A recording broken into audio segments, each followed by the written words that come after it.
Ganito yung setup natin sa loob ng bahay. Alright. Ayan. So bali, nandito nila nilagay yung backdrop. Sa may kusina. Ito, ginawa ko ng light blue.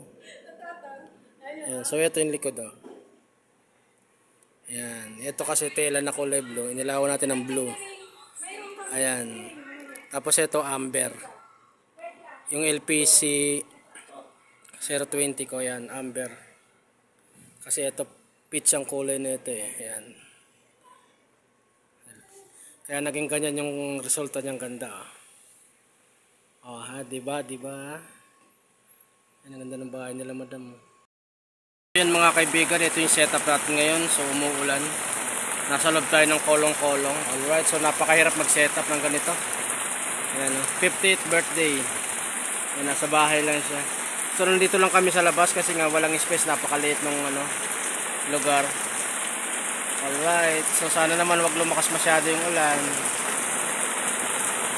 Ayan, so napakahirap pag setup. Kalakas ng ulan. Kawawa naman. Oh, lalong lumakas.